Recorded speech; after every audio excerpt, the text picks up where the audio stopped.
D'après vous, qu'allons-nous voir ce matin? Le fruit de l'esprit, tout à fait. Nous sommes à l'avant-dernier. Et l'avant-dernier, c'est la douceur. La douceur. Alors on relit le texte que l'on commence à connaître par cœur, Galates 5, versets 22-23. Mais le fruit de l'esprit, c'est l'amour, la joie, la paix, la patience, la bonté, la bénignité, la fidélité, la douceur, la tempérance ou la maîtrise de soi, et la loi n'est pas contre ces choses. Donc on est là ce matin pour l'avant-dernière caractéristique du fruit de l'esprit, la douceur. La douceur, c'est, je dirais, une composante discrète et sans prétention de l'esprit. Et la douceur, en réalité, nous la remarquons quand elle est absente. Non, vous n'avez pas remarqué cela? C'est quand elle est absente que nous remarquons justement l'absence de la douceur, parce qu'elle est là tellement discrète qu'on l'oublie. Je vais vous dire, je suis dans le ministère depuis 1987, je n'ai jamais entendu de prédication sur la douceur. Et vous? Donc vous voyez, même sur le plan de la prédication, de l'étude biblique, c'est un sujet qui est tellement discret qu'on n'en parle pas. Et pourtant, c'est là. C'est une composante du fruit de l'esprit et on ne veut surtout pas l'oublier ce matin. Lorsque nous parlons de la douceur, c'est mon premier point, je dirais qu'il y a des confusions. Il y a une mauvaise compréhension de la douceur. Mauvaise compréhension, donc confusion. Parce que lorsque nous parlons de la douceur, pour beaucoup de gens, c'est confondu avec de la faiblesse ou de la mollesse. Quelqu'un qui fait preuve de douceur, dans l'esprit de beaucoup de gens, c'est quelqu'un de faible, c'est quelqu'un de mou. Mais je dirais qu'il y a une grande différence, et la Bible fait une grande différence entre ce qu'est la douceur selon l'esprit, qui découle de cette action du Saint-Esprit dans nos vies, et la mollesse et la faiblesse. Parce que la douceur n'exclut pas la fermeté. Au contraire, seuls les forts peuvent vraiment être doux. Paul nous dit ceci dans 2 Timothée chapitre 1er verset 7. « Car Dieu ne nous a pas donné un esprit de timidité, mais un esprit de puissance, un esprit d'amour et de discipline. » Donc l'esprit qui crée en nous et qui développe en nous cette caractéristique qu'est la douceur ne fait pas de nous des gens faibles et mous. Au contraire, ça fait de nous des gens forts. Amen. Lorsque Dieu nous rend doux, il ne nous rend pas faibles, il nous rend forts. Jésus était doux. Amen. Mais il n'était certainement pas faible et encore moins mou. Il était doux avec ceux qui avaient besoin d'aide et d'encouragement, mais il n'avait pas peur de s'élever contre l'injustice et de réprimander ceux qui étaient là dans le péché.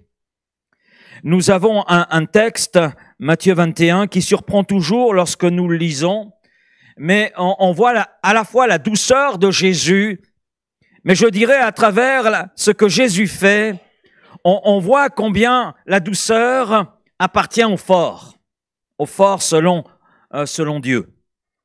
Dans Matthieu 21, on a ce récit au verset 12, Jésus entra dans le temple de Dieu. Il chassa tous ceux qui vendaient et qui achetaient dans le temple. Il renversa les tables des changeurs et les sièges des vendeurs de pigeons. Et il leur dit, il est écrit, ma maison sera appelée une maison de prière. Mais vous en faites une caverne de voleurs. On voit là la force de Jésus, la puissance de Jésus, qui rétablit de l'ordre là où il y a un désordre. Alors, vous pouvez être étonné ce matin parce qu'on parle de la douceur et là on voit une action très, très, très dynamique. Mais dans ce que Jésus fait, il y a l'expression de la douceur. L'expression de la douceur qui montre où se situe la vérité. Être doux, c'est savoir dire les choses. Être doux, c'est savoir, bien sûr, il y a la manière de dire les choses, mais c'est dire les choses, les exprimer clairement. Et c'est ce que fait Jésus là dans le temple. Il exprime clairement la volonté de Dieu. Et tout le monde est là comprenant. Et ce que Jésus fait est plein de douceur parce qu'il met en avant la vérité. Quelqu'un a dit la douceur, vous l'avez là sous les yeux, c'est la force douce qui se manifeste de manière supportable. Je dirais que la douceur, effectivement, c'est la force douce qui se manifeste de manière supportable déjà dans l'Église. Galates 6, verset 1, frère, si un homme vient être surpris en quelque faute, vous qui êtes spirituels, redressez-le avec un esprit de douceur. Prends garde à toi-même, de peur que tu ne sois aussi tenté. Alors on comprend, oui, qu'il y a une manière de reprendre. Quoi, Anthony? Qu'est-ce que j'ai entendu dire? Alors là, ça va pas. La porte, elle est là. Hein. Quelle douceur, n'est-ce pas? Hein?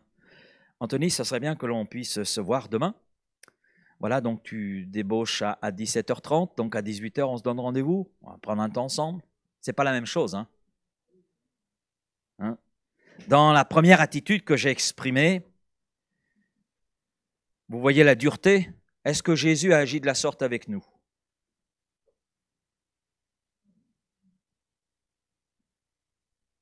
Non, il n'a pas agi de la sorte.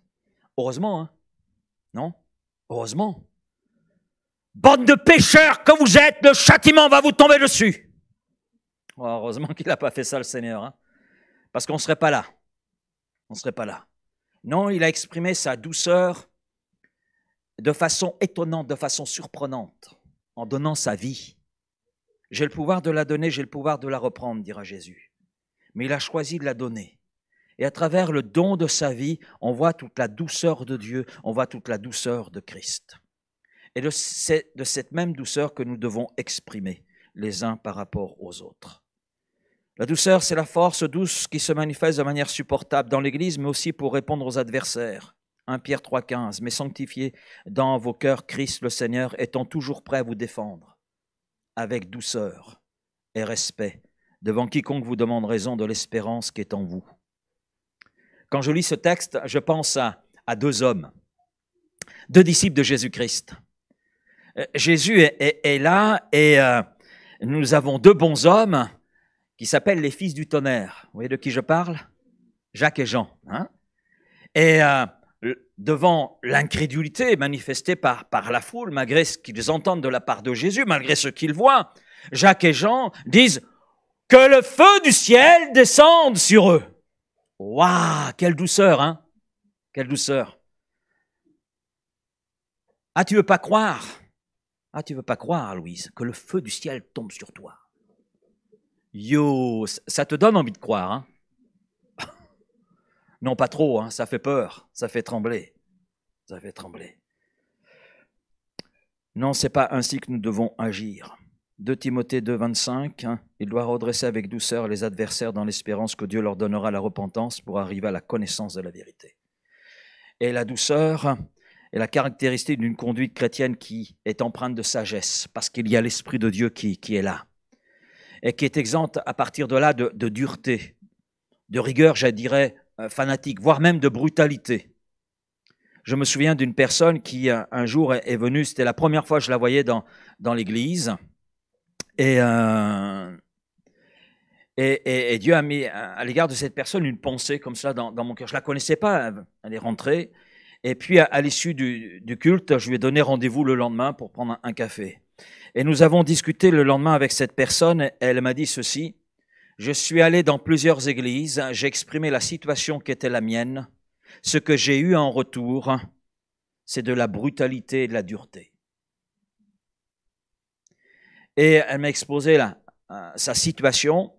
Et nous avons tout simplement prié. J'ai pu accompagner cette personne et elle a vraiment goûté à la délivrance. Et je bénis Dieu pour cela. Bénis Dieu pour cela. Et je bénis Dieu parce que il est facile d'être dur. Il est facile d'être brutal. Mais ce n'est pas ce que le Seigneur nous demande. La personne douce n'est pas faible. Au contraire, elle possède une grande force. La douceur, c'est la force douce qui se manifeste de manière supportable dans la prédication. Dans la prédication. Là, ça me parle. 2 Timothée 4,2. Parce qu'un prédicateur, si vous ne le savez pas, se parle aussi. Amen. Ah oui, c'est... Et heureusement d'ailleurs qu'il se parle. Il n'est pas exclu de la parole. Loin de là, il en a besoin. Prêche la parole, insiste en toute occasion, favorable ou non. Reprend, censure, exhorte, avec toute douceur et en instruisant.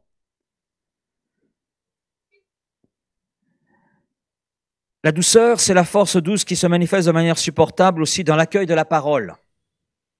De la parole de Dieu. Jacques, chapitre 1er, verset 21. Acceptez avec douceur, humilité. Souvent, les deux choses sont liées, douceur, humilité. Donc, acceptez avec douceur, humilité la parole que Dieu plante dans votre cœur, car elle peut vous sauver. Amen. Car elle peut vous sauver. Et puis, la douceur, c'est la force douce qui se manifeste de manière supportable aussi dans nos relations les uns avec les autres. Le cœur de l'homme est enclin à juger, non? Souvent, on a des clichés. Vous savez, lorsque nous sommes arrivés au Vietnam, j'ai été étonné par certaines attitudes. Et ces attitudes ont déclenché certains automatismes. Par exemple, quand deux hommes se tiennent par la main dans la rue, quelle est votre pensée? Ok, nous avons la même pensée. D'accord? Hein? Et quand vous arrivez dans un pays comme le Vietnam, vous avez des hommes qui marchent dans la rue, qui se tiennent par l'épaule, qui se tiennent par la main. Donc vous êtes européen et vous arrivez avec un cliché. Voilà. Et en fait, non, ça n'a rien à voir avec un cliché. C'est simplement une autre culture, une autre façon de faire. Et on peut, comme cela, dans les relations les uns avec les autres, en arriver à certains jugements parce qu'on a des clichés. Il est comme ça. T'as vu comment il me regarde? Ça, j'ai souvent eu droit. La façon de regarder. Vous n'avez pas remarqué cela? Oh, celui-là, il m'a l'air louche. Oh, il m'a l'air louche. Un jour, j'ai vu un homme rentrer dans l'église. Et puis, il avait un magnifique costume, un beau costume. Et il est rentré, et puis il avait un papier dans la poche. Et puis, personne était là, et elles l'ont salué, tout. Et puis, oh, ça doit être quelqu'un qui est haut placé. Haut placé. Oh, t'as vu le costume? Waouh, waouh, waouh! C'est au niveau de Pierre Cardin. Waouh! Non, c'était un simple homme qui, pour une réunion, voulait se faire beau. Un homme tout simple, un homme tout à fait ordinaire. Mais le jugement était là. C'était en fonction du costume. Voilà. S'il était venu simplement avec un pull comme moi, par exemple, on aurait dit, bon, c'est un homme ordinaire. Mais là, on a jugé sur l'apparence. Et souvent, nous jugeons comme cela sur l'apparence. Eh bien, le Seigneur nous demande dans nos relations les uns avec les autres de faire preuve de douceur. Ainsi donc, dit Paul aux Colossiens, comme des élus de Dieu, saints et bien-aimés, revêtez-vous d'entraide, de miséricorde, de bonté, d'humilité, de douceur et de patience. Là, vous avez remarqué, on retrouve encore l'humilité et la douceur. Tite 3, verset 2, nous a recommandé de ne médire de personne, d'être pacifique, modéré, plein de douceur. Alors là, c'est envers tous les hommes. Envers tous les hommes. Donc, ce n'est pas simplement dans l'Église, c'est aussi par rapport à l'extérieur. Par rapport à l'extérieur. Est-ce que nous sommes pleins de douceur à l'égard des gens à l'extérieur? Ça mérite réflexion.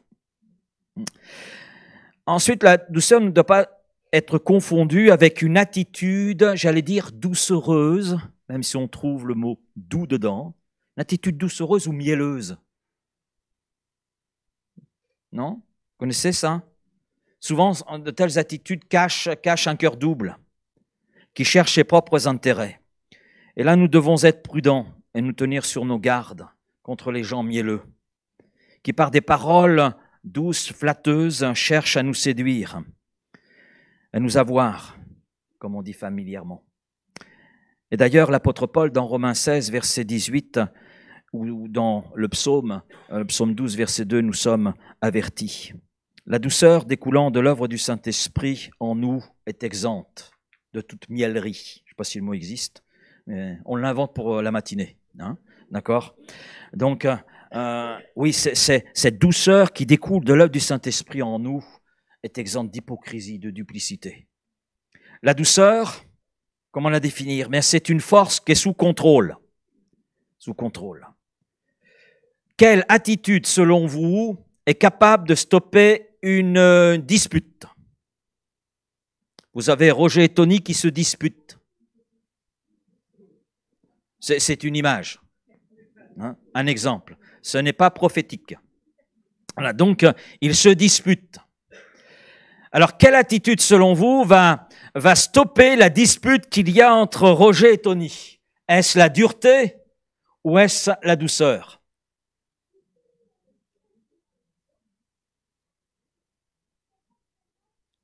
Est-ce que vous répondez la douceur ou est-ce que vous répondez à la dureté? Alors, on a une réponse, Proverbe 15, verset 1, une réponse douce calme la fureur, mais une parole dure excite la colère. La douceur est plus forte. C'est Dieu lui-même qui le dit, une réponse douce calme la fureur, mais une parole dure excite la colère. La force de la douceur est mise en évidence également dans le Proverbe 25, au verset 15. « Par la lenteur à la colère, on fléchit un prince. Et une langue douce peut briser des os, peut résoudre bien des problèmes. » Dans ses lettres aux Corinthiens, Paul, vous avez déjà lu les épîtres aux Corinthiens? Je vous invite à lire ces deux épîtres, vous les lisez d'affilée, vous n'en avez pas pour longtemps, vous en avez juste pour 25 à 30 minutes pour lire les deux épîtres. Elles se lisent très bien, 1 Corinthiens, 2 Corinthiens, et vous pourrez voir tous les problèmes qu'il y a dans l'église de Corinthe. Je pense que cette église a collectionné tous les problèmes qu'une église peut rencontrer. Là, vous avez de tout, du petit problème à la grossièreté. Voilà, vous avez tout, vous avez un cumul là. Et c'est intéressant de voir comment Paul réagit. Paul a dû réprimander en raison du désordre qui était là au milieu de cette église. Et il a même projeté de leur rendre visite. Il connaissait bien ce contexte. Et il les a même exhortés à se repentir, à changer d'attitude. Et il l'exprime dans 1 Corinthiens 4, verset 20, « Car le royaume de Dieu ne consiste pas en paroles, mais en puissance. » Et il dit ceci, « Que voulez-vous? Que j'aille chez vous avec une verge, avec un bâton, ou avec amour et dans un esprit de douceur? Qu'est-ce que vous choisissez? » Et Paul, dans ce qu'il exprime, dans ces deux épîtres, manifeste toute la puissance qui est la sienne par le Saint-Esprit. Et à travers cette puissance du Saint-Esprit, il manifeste la douceur. La douceur. La douceur amenant ces gens à se recentrer sur la personne de Christ et à changer ce qui est à changer dans leur vie. Et on peut imaginer, parce qu'on voit une différence entre la première et la deuxième épître aux Corinthiens, on voit un changement qui s'est là opéré. Et ça s'est opéré parce que Paul, dans la puissance du Saint-Esprit, a exprimé cet esprit de douceur à l'égard des Corinthiens afin qu'ils puissent entrer dans tout ce que Dieu voulait. Mais connaissant l'apôtre Paul, je pense que ça bouillonnait intérieurement, Ça devait bouillonner fort, très fort. Paul, bien qu'étant petit par la taille, dans son cœur, était très, comment dire, très volcanique. Très volcanique. Mais je pense que par le Saint-Esprit, il a maintenu tout ce côté volcanique afin que l'Esprit prenne le dessus et exprime la douceur à travers lui. Paul était fort et il contrôlait sa force. Ainsi, la douceur n'est pas la même chose que la faiblesse. Seuls les forts peuvent être doux parce que la douceur est une force sous contrôle. Et puis la douceur, c'est tout le contraire de l'affirmation de soi ou de l'auto-promotion. La personne douce n'a rien à prouver. La personne qui est impressionnée. Et la douceur rend la personne accessible parce qu'elle respire la tranquillité et la sécurité. Alors regardons à ce que la Bible nous dit sur la douceur et Dieu. La douceur est Dieu. Certaines personnes ont une vision erronée de Dieu. Ils considèrent Dieu comme étant dur. Moi, l'enseignement que j'ai reçu dans mon enfance m'a conduit à imaginer Dieu, un vieux bourru, cheveux longs, longue barbe, assis sur un trône vraiment trop vaste pour lui, un trône de marbre. C'est l'image, et je me souviens d'ailleurs d'une petite image que j'ai reçue quand j'étais enfant, qui montrait cela, un tel portrait de Dieu. Et dans certaines représentations que l'on trouve dans les églises dites catholiques, on a cette image de ce Dieu avec des gros yeux, etc., longue barbe. Il y a une représentation de Dieu qui met en évidence une dureté et non pas la douceur. Et beaucoup d'hommes considèrent Dieu comme étant dur, cruel, indifférent. Mais la Bible nous montre un autre portrait. Quand on se penche sur le portrait de Dieu à travers ce qu'il dit dans sa parole, que ce soit de la Genèse à l'Apocalypse, on voit que Dieu est un Dieu de douceur. Un Dieu de douceur. Dieu est amour, Dieu est paix, Dieu est joie, mais Dieu est douceur. Il détient tout pouvoir, il détient toute force, toute autorité. Pourtant, il maîtrise parfaitement sa puissance. Et il manifeste la douceur. Ça fait partie de son caractère.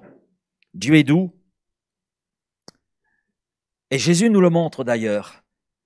Quand il s'agit de prier Dieu, que dit Jésus? Lorsque vous priez, dites « Père, Père, Père ». Oui, la Bible nous présente Dieu comme étant un Père doux, un Père accueillant. Et nous lisons dans le psaume 103, verset 13, « Comme un Père a compassion de ses enfants, ainsi l'Éternel a compassion de ceux qui le craignent. Car il sait comment nous sommes formés, il se souvient que nous sommes poussière. » Dieu comprend nos limites et traite avec nous en douceur. Il ne nous traite pas, et heureusement d'ailleurs, il ne nous traite pas comme nos péchés le méritent. Mais au lieu de cela, Dieu choisit d'accorder sa miséricorde, sa grâce, son pardon à celui qui se repent. Alors que tout pécheur mérite la mort, mérite le châtiment. Le salaire du péché, c'est la mort éternelle. Mais Dieu, dans sa douceur, a mis en évidence un plan de salut. Et Dieu use de patience, parce que Dieu est puissant, il pourrait tous nous anéantir. Mais Dieu a choisi de nous aimer et dans son amour, il exprime sa douceur, sa compassion. Et puis, on a dans le livre des psaumes, David qui peut dire « Je me réfugie en Dieu ».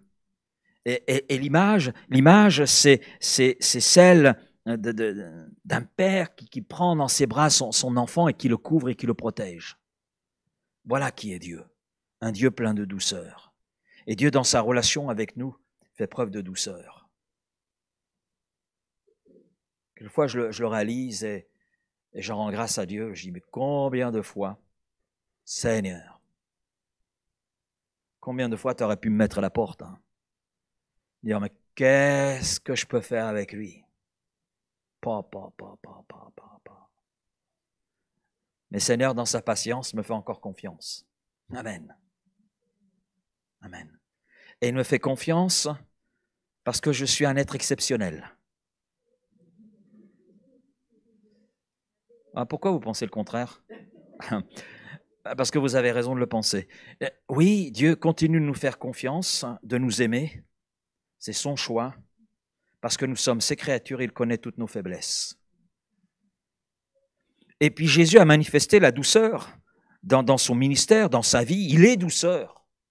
Jésus, le Fils de Dieu, Dieu lui-même, eh bien, manifeste le caractère de Dieu, les caractéristiques de Dieu et la douceur. Jésus dira, « Venez à moi, vous tous qui êtes fatigués et chargés, et je vous donnerai du repos. Prenez mon joug sur vous et recevez mes instructions, car je suis doux et humble de cœur, et vous trouverez du repos pour vos âmes, car mon joug est doux et mon fardeau léger. » Et la douceur de Jésus, nous la voyons dans sa relation avec ceux et celles qui sont venus à lui. Et puis la douceur de Jésus, aussi surprenant que cela puisse paraître, nous la voyons, cette douceur, à travers sa mort sur la croix. Il a manifesté sa douceur avec ses disciples. Jésus a été doux avec Jacques et Jean lorsqu'ils ont essayé d'obtenir une meilleure place que les autres. Et oui, ils voulaient une meilleure place au ciel. Nous méritons une bonne place. Et on voit le Seigneur manifester sa douceur à l'égard de Jacques et Jean. Jésus a été doux avec Pierre, le disciple impétueux, mais c'est celui-là même qui a renié Jésus par 3 fois. Plus tard, Jésus le prend à part et le rétablit doucement.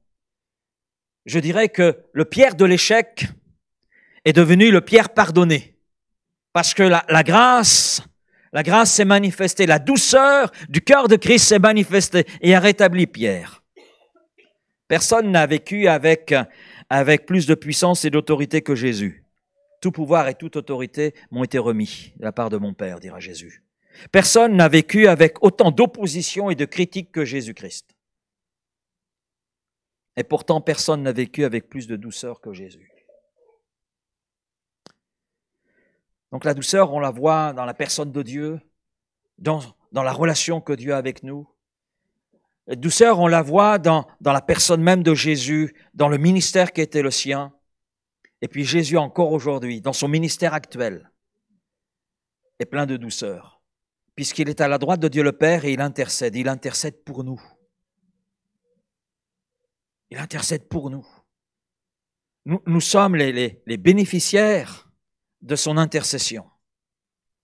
Alors, on va examiner un petit peu, parce qu'il ne s'agit pas simplement de parler de la douceur, voir la douceur en Dieu, voir la douceur en Christ, mais il s'agit pour nous de grandir dans la douceur. Amen. Le Saint-Esprit a fait de nous sa demeure, et le Saint-Esprit veut développer le fruit de l'Esprit. Et cette caractéristique qui nous intéresse, donc la douceur. Alors, on va examiner quelques domaines dans lesquels nous pouvons grandir en douceur. Alors là, je vais me parler, mais je vais vous parler aussi. On va se parler mutuellement. Faire preuve de douceur dans notre enseignement. En effet, Paul dira à Timothée, « Il ne faut pas qu'un serviteur du Seigneur ait des querelles. » Oh, c'est préférable. On est d'accord là-dessus. Il doit au contraire avoir de la condescendance pour tous, être propre à enseigner, doué de patience.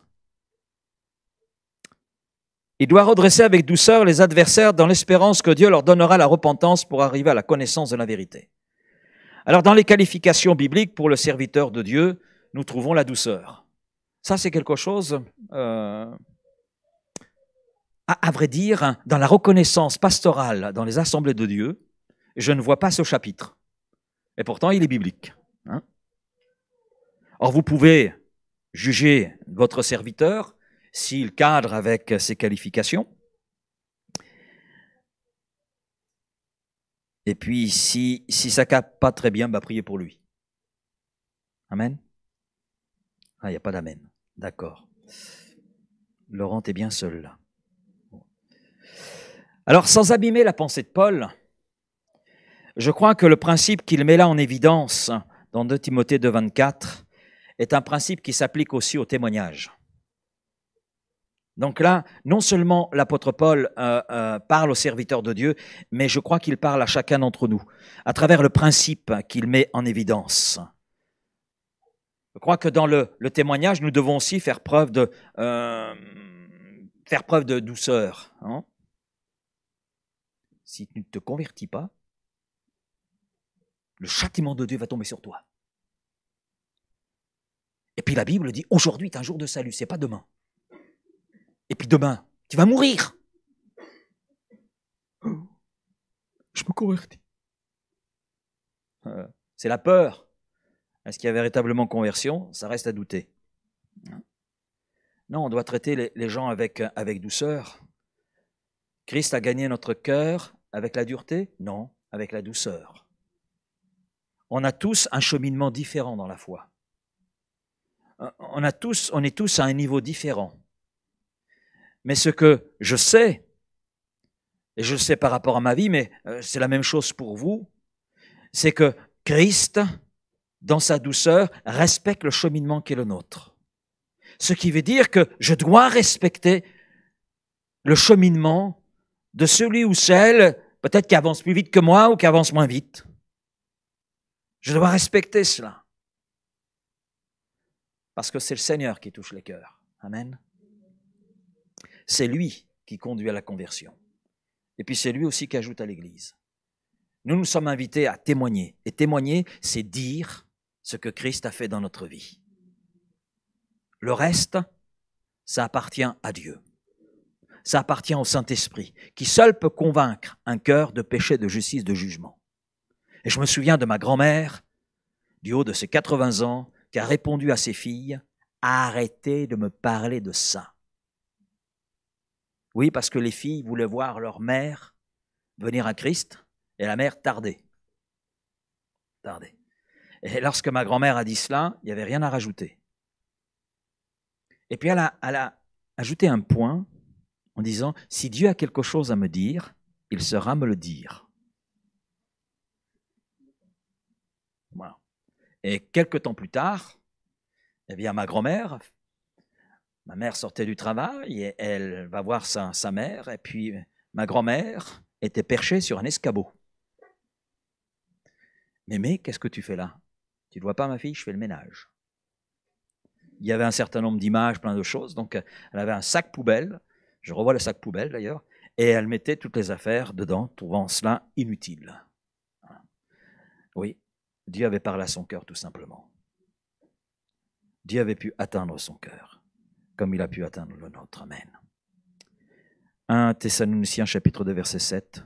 « Mais nous avons été pleins de douceur au milieu de vous, dit Paul, de même qu'une nourrice prend un tendre soin de ses enfants. » Paul a fait face à de nombreuses épreuves, beaucoup d'opposition. Cependant, dans le partage de l'Évangile, dans la communication de l'Évangile, eh bien, on voit cette douceur qui s'exprime chez lui.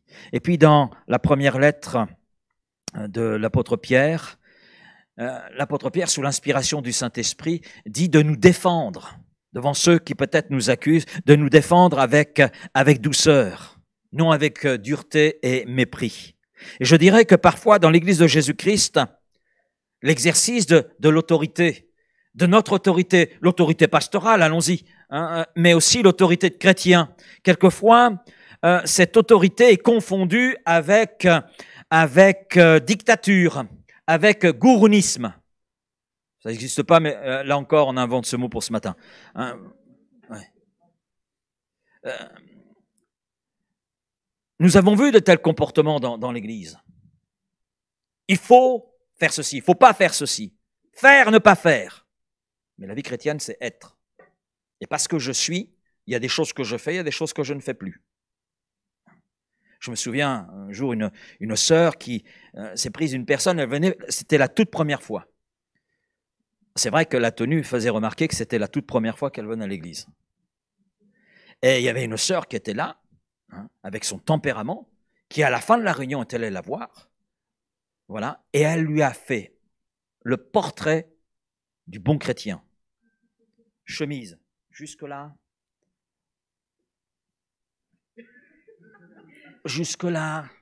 voilà, la coiffure, etc. Oh, le portrait qu'elle a dressé, Waouh! Ça a donné envie de ne pas vous convertir, en fait. Et puis ensuite, j'ai pu voir la sœur, elle lui exposait les choses. Je dis, mais avant de regarder à tout cela, il faut peut-être laisser la personne connaître Christ, le découvrir et devenir ce que Dieu veut qu'elle soit. Après le reste, ça va changer. Et je bénis Dieu parce que la première réunion à laquelle j'ai assisté, j'étais avec mes 2 claquettes, et j'avais le survêtement, j'étais dans le milieu du sport, donc c'était ma tenue quotidienne pratiquement. Et je suis arrivé à la réunion comme cela. Je ne sais pas de quoi il s'agissait, donc puis j'accompagnais ma mère ce jour-là. Donc, alors, je suis rentré avec mes 2 claquettes et mon jogging. Et je bénis Dieu, il n'y a pas eu de regard ou quoi que ce soit, voilà. Mais je me souviens de l'accueil que j'ai eu, ils m'ont pris tel que j'étais. Et Dieu a touché mon cœur, et depuis, je ne suis jamais revenu à un culte en jogging. À une réunion, oui. De jeunesse, ça m'est arrivé. Mais après, réunion, non. Et c'est pas qu'on me l'a dit. C'est que j'ai tout simplement pas envie de venir au culte avec 2 claquettes et un jogging. Voilà. Maintenant, si vous venez en claquettes et jogging, il n'y a pas de souci, je vous dirai rien. Et promis, je ne vous ferai pas les yeux noirs. Faire preuve de douceur envers les plus faibles. Romains 15, verset 1. Nous qui sommes forts, nous devons supporter les faiblesses de ceux qui ne le sont pas et ne pas nous complaire en nous-mêmes. Oui, ce qui veut dire qu'on est peut-être fort aujourd'hui, mais rien ne dit que demain, on le soit encore. Galates 6, verset 1. Frères, si un homme vient être surpris en quelque faute, vous qui êtes spirituels, redressez-le avec un esprit de douceur. Quand quelqu'un tombe dans le péché, il s'agit de le reprendre. Il ne s'agit pas de le laisser dans l'état où il est, il s'agit de le reprendre, d'aider, dans la mesure où la personne l'accepte, bien sûr, et de l'aider à entrer dans le chemin de la restauration. Et traiter une situation avec fermeté ne signifie pas traiter une situation avec dureté. Dans la douceur, il y a cette fermeté, comme Jésus l'a montré. Il n'y a pas de compromis avec la vérité, parce que c'est pas de la mollesse, c'est pas de la faiblesse, c'est de la force. Et le but là, ce que nous dit l'apôtre Paul, c'est de redresser en vue d'une restauration, c'est d'aider afin que celui qui est dans un état de faiblesse puisse sortir de cet état de faiblesse avec notre aide, avec notre soutien, notre accompagnement. Parce que l'objectif, premièrement, c'est que la personne soit restaurée. Et je dirais qu'il y a un deuxièmement, c'est que Dieu est le juste juge.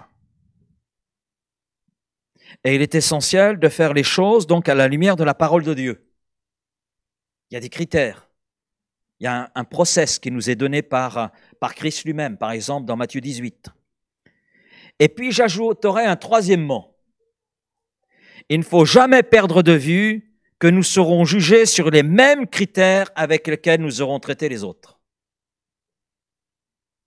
Et j'ai vu quelquefois dans l'Église, et même au milieu des pasteurs, quelquefois des hommes se lever et être d'une très grande dureté à l'égard des autres. Et pour plusieurs de ces hommes, des années plus tard, ce qu'ils condamnaient, c'est ce dans quoi ils sont tombés. Oui. Faut pas perdre de vue de cela. Nous serons jugés sur les mêmes critères avec lesquels nous traiterons les autres. C'est pour ça qu'il est bon. Il est bon de connaître la parole de Dieu, de traiter les choses à la lumière de la parole de Dieu.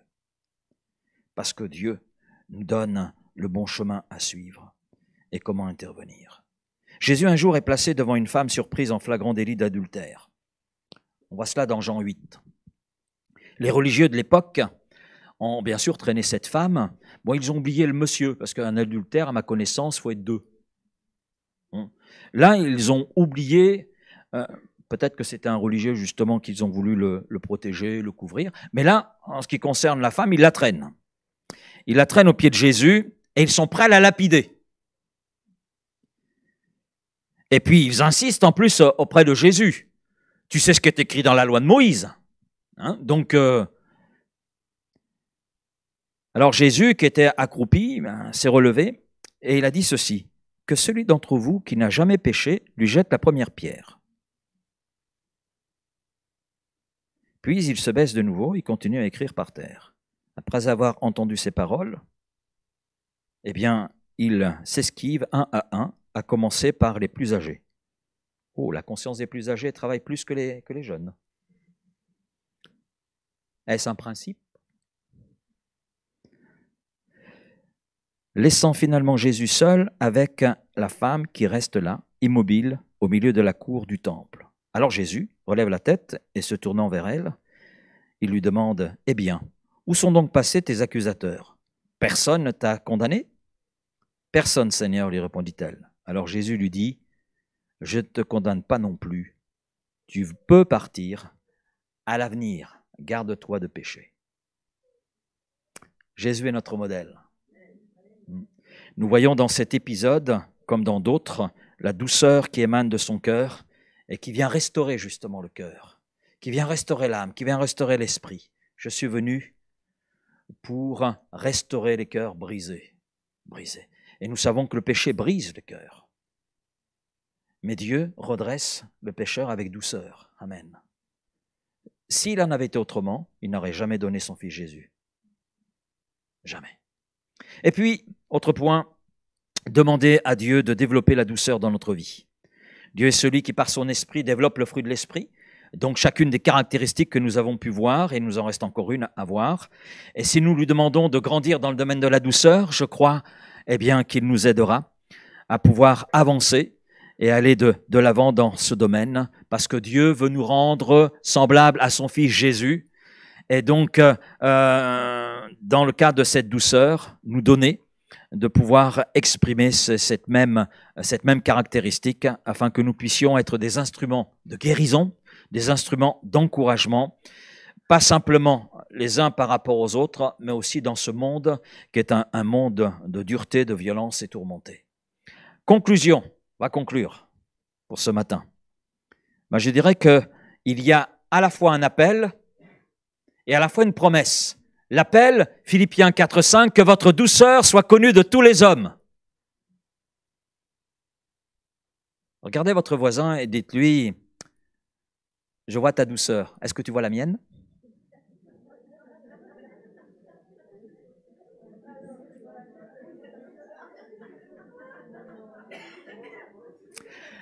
Donc il y a un appel. Alors Anthony se dit, moi je suis sauvé, il n'y a personne à côté de moi. Un appel, que votre douceur soit connue de tous les hommes. Le Seigneur est proche. Une promesse, Matthieu 5,5, heureux ceux qui sont humbles et doux, ceux qui renoncent à leurs droits, car Dieu leur donnera la terre entière en héritage. Amen.